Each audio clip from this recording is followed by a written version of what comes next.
സത്യം പറയാമെങ്കിൽ നാട്ടുകാരെല്ലാം ഇത് കസ്റ്റഡിയിലൂടെ കിട്ടുകയെന്നുണ്ടെങ്കിൽ നാട്ടുകാർ തന്നെ തല്ലി കൊല്ലും. ആ ഒരു ഏർപ്പാടിൽ ഇത് ചെയ്തു വെച്ചേക്കുന്നത്. കാരണം നമുക്ക് ശിക്ഷ ലഭിക്കുന്ന തരത്തിൽ ഈ കേസ് മാറും എന്നുള്ളതിൽ സംശയമില്ല.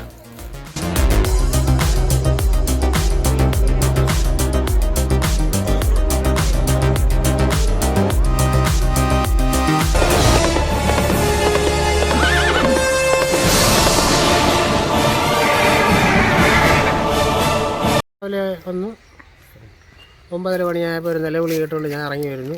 ഒരു സ്ത്രീ വാതൊക്കെ കിടന്ന് നിലവിളിക്കുക. ഞാൻ ഓടിച്ചെന്നു കാര്യം തിരക്കിയപ്പോൾ അവർ ഏതാണ്ട് ഇങ്ങനെ പറഞ്ഞ് കൈ കാണിച്ചു. ഞാൻ നോക്കിയപ്പോൾ ജനലിൽ കൂടെ നോക്കിയപ്പോൾ ഒരു പെണ്ണ് 25 വയസ്സുള്ളൊരു പെണ്ണ് കസേരയിൽ നിന്ന് മറിഞ്ഞിങ്ങനെ കിടക്കുക. അപ്പോൾ കഴുത്തറത്തിരിക്കുക. അതിൻ്റെ തൊട്ടടുത്ത മുറി 2 കൊച്ചു കുഞ്ഞുങ്ങൾ. ഇതൊക്കെ 15 വയസ്സ് പ്രായം കാണും. 15 ദിവസത്തെ പ്രായം കാണും. ചുമന്ന് തുടിച്ച് കിടക്കാണ്ട് കൊച്ചുങ്ങൾ. അതിൻ്റെയും കഴുത്തറത്ത് ഓരോ രസങ്ങളൊക്കെ നമ്മളൊന്ന് ഞെട്ടിപ്പോയി. ഇങ്ങനെയൊക്കെയുള്ള സംഭവങ്ങൾ നമ്മൾ സിനിമയിൽ പോലും കണ്ടിട്ടില്ല. അത് നമ്മൾ ജീവിതത്തിൽ കണ്ടുപോയി. അതായിട്ട് കണ്ട് ഞാൻ എല്ലാവരെയും വിളിച്ച് കൂട്ടി അതിൻ്റെ വസ്തുവിൻ്റെ ഉടനെ വിളിച്ച് പറഞ്ഞ് പോലീസ് സ്റ്റേഷനിൽ അങ്ങേര് വിളിച്ച് പറഞ്ഞ് പോലീസ് വന്നു. പിന്നെ 6 മണിയായി ഇവിടുന്ന്. സന്ധ്യയായി ഇവിടുന്ന് ബോഡി എടുത്തുകൊണ്ട് പോയി. അപ്പോഴേക്കും ബോഡിയിലെല്ലാം എറുമ്പരിച്ച് ജീർണതാവസ്ഥയിലാണ്.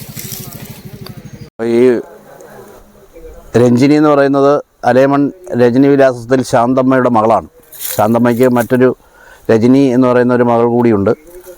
3 അംഗ കുടുംബമാണ്. ഈ രഞ്ജിനി 9 മാസം ഗർഭിണിയായിരിക്കുമ്പോഴാണ് ഇങ്ങനെ ഒരു കേസുണ്ടാകുന്നതും അതിൽ എൻ്റെ ഒരു സഹായം അഭ്യർത്ഥിച്ചവർ എന്നെ സമീപിക്കുന്നതും. ജനുവരി അവസാനം കൊല്ലത്ത് ഈ കൊലപാതകം നടത്തിയ ദിവിൽ കുമാറിനെതിരെ വനിതാ കമ്മീഷനിൽ പരാതി കൊടുത്തിരുന്നു. അതിൻ്റെ ഒരു സിറ്റിംഗ് കൊല്ലത്തുണ്ടായിരുന്നു.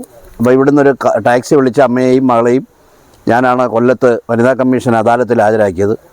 കയ്യിൽ പൈസ കുറവുള്ളതുകൊണ്ട് കാറ് അവിടെ നിന്ന് വിട്ടിട്ട് ഇവരെ റെയിൽവേ സ്റ്റേഷനിൽ കൊണ്ടുപോയി ട്രെയിനിൽ തിരുവനന്തപുരത്ത് എത്തിച്ച് തമ്പാനൂരിൽ നിന്ന് പരുത്തിപ്പാറയുള്ള ഷീല ഷെണായി ഡോക്ടറുടെ വസതിയിലെത്തിയപ്പോൾ SIT ആശുപത്രിയിൽ ICUവിലേക്കാണ് രഞ്ജിനിയെ അഡ്മിറ്റ് ചെയ്തത്.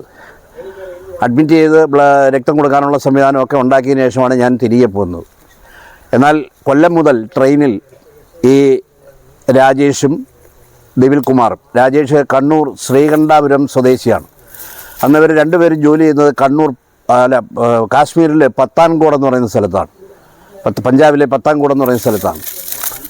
അപ്പോൾ അവിടെ അവർ ലീവിന് വന്ന് ഞങ്ങൾ മനസ്സിലാക്കുന്നത് ഞങ്ങളോടൊപ്പം ഇവർ ട്രെയിനിൽ തന്നെ അത് അദൃശ്യരായി ദിവിൽ കുമാർ നിൽക്കുകയും രാജേഷ് ഞങ്ങൾക്ക് ആർക്കും അറിയാവുന്ന ആളല്ലല്ലോ. പക്ഷേ ഞാൻ തിരുവനന്തപുരത്ത് നിന്ന് ഇവരെ SITയിൽ അഡ്മിറ്റ് ചെയ്ത് വീട്ടിൽ പോകുന്നതിന് ശേഷം ഈ രാജേഷ് കുമാർ ഈ ശാന്തമ്മയും മകളുമായി അടുപ്പം പുലർത്തുകയും സ്നേഹം കാണിക്കുകയും രാജേഷിൻ്റെ സഹോദരി അവിടെ പ്രസവിച്ചു എന്ന് പറഞ്ഞുകൊണ്ട് ഒരു പാക്കറ്റും ചോക്ലേറ്റ് വാങ്ങി SIT ആശുപത്രിയിലെല്ലാം വിതരണം ചെയ്ത് ഇവരുടെ കുടുംബ പശ്ചാത്തലം മനസ്സിലാക്കി ദിവിൽ കുമാറുമായി സംസാരിച്ച് എല്ലാം കോംപ്രമൈസ് ചെയ്യാം, കല്യാണത്തിനുള്ള ഏർപ്പാട് ചെയ്യാമെന്നൊക്കെ പറഞ്ഞ് ഇവരുടെ വിശ്വാസ്യത എടുക്കുകയാണ് ചെയ്തത്. അവരുടെ ഒരു ഗുഡ് ബുക്കിൽ വരികയാണ് ആദ്യം രാജേഷ് ചെയ്തത്. പിന്നീട് ഈ ശാന്തമ്മ നമ്മളെ വിളിക്കുകയോ ഇങ്ങോട്ട് സഹായം അഭ്യർത്ഥിക്കുകയോ ചെയ്തിട്ടില്ല. കാരണം ഈ രാജേഷ് കണ്ണൂർ സ്വദേശിയായ സൈനികൻ രാജേഷ് അവരുടെ എല്ലാ സഹായത്തിനും നിൽക്കുകയാണ്. അവിടെ നിന്ന് ഡിസ്ചാർജായി അവർ വരുന്നത് നിലമേലുള്ള 2 ഫാമിലി ഒന്നിച്ചൊരു കാറിൽ കയറ്റി അവിടെ നിലമേലിറക്കി ഇവിടെ കൊണ്ടുവന്ന് ഈ വീട്ടിൽ, ഇപ്പോൾ നമ്മൾ നിൽക്കുന്ന ഈ വീട്ടിൽ കൊണ്ടുവന്ന് അയാളെ താമസിപ്പിക്കുകയും പുറം ലോകവുമായി ആരുമായിട്ടും ബന്ധപ്പെടാൻ പിന്നെ രാജേഷ് ഇവരെ അനുവദിച്ചിട്ടില്ല. ഈ പറയുന്ന 2006 ഫെബ്രുവരി മാസം 10-ാം തീയതി രാവിലെ 10 മണിക്ക് ശാന്തമ്മയോട് ഈ രാജേഷ് കുമാർ ഈ വീട്ടിലെത്തി പറയുകയാണ്, അന്ന് 6 മാസത്തിന് ശേഷം അപേക്ഷ കൊടുക്കേണ്ട ബാലികാ സമൃദ്ധി യോജനയ്ക്ക് അപേക്ഷ കൊടുക്കാൻ നിങ്ങൾ അലേമൺ പഞ്ചായത്തിൽ പോകണമെന്ന് പറഞ്ഞ് ഈ അമ്മയെയും ഈ ശാന്തമ്മ എന്ന് പറയുന്ന അമ്മയെയും രാജേഷും കൂടി ഏറെ ജംഗ്ഷനിൽ ചെന്ന് രാജേഷ് തടിക്കാട്ടിലേക്കും അമ്മ ജീപ്പ് കയറി അലേമണിലേക്കും പോയി. പക്ഷേ രാജേഷ് തിരിച്ചു വരികയാണ് ഈ വീട്ടിലേക്ക്. രാജേഷ് തിരിച്ചു വന്ന് ഈ രഞ്ജിനിയുമായി സംസാരിക്കുന്നതിനിടയിൽ ഈ ദിവിൽ കുമാറിന് ഒരു കത്ത് രഞ്ജിനി എഴുതിക്കൊണ്ടിരിക്കുന്ന സമയത്ത് കഴുത്തിൽ കത്തിവെച്ച് ഒരു ഒരു കട്ടിങ്ങിൽ തന്നെ അല്ലെങ്കിൽ ഒരു വെട്ടിൽ തന്നെ കൊന്നു. അതിനുശേഷം ഈ 2 കുട്ടികളെയും അതേപോലെ തന്നെ കൊന്നു. കൊന്നിട്ട് ആ പരിഭ്രമത്തിനിടയ്ക്ക് ഈ ഒരു സിറ്റുവേഷൻ, ഈ ഒരു സംഗതി ക്രിയേറ്റ് ചെയ്യാൻ വേണ്ടിയിട്ടുള്ള പരിശ്രമത്തിനിടയിൽ ഈ നാട്ടുകാരനല്ലാത്ത രാജേഷ് കുമാർ ഒരു തെളിവ് ഇവിടെ മറന്നു വെച്ച് പോയി.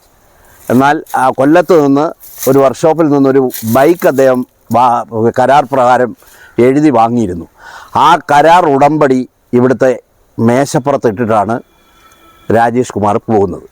പോലീസിന് ചില സൂചനകൾ കിട്ടിയെങ്കിലും ഈ കരാറാണ് പ്രതികളിലേക്ക് പെട്ടെന്ന് ചേരാൻ പോലീസിന് സാധിച്ചത്. അന്ന് ഇത് വിളിച്ചതിൽ വളരെ സന്തോഷമുണ്ട്. എല്ലാ നാട്ടുകാർക്കും ഇതിൽ നല്ല സന്തോഷമുണ്ട്. ഇത് ഏറ്റവും അത്യാവശ്യം ഒരു കാര്യമാണ് പിടിച്ചത്. ഇനി മേലിൽ ഇതുപോലെ ഇത് സത്യം പറയാമെങ്കിൽ നാട്ടുകാരെല്ലാം ഇത് കസ്റ്റഡിയിലൂടെ കിട്ടുകയെന്നുണ്ടെങ്കിൽ നാട്ടുകാർ എന്നെ തല്ലി കൊല്ലും. ആ ഒരു ഏർപ്പാടിൽ ഇത് ചെയ്തു വെച്ചേക്കുന്നത്. കാരണം നമുക്ക് ഇപ്പോഴും അത് ഉൾക്കൊള്ളാൻ നമുക്ക് കഴിയുന്നില്ല.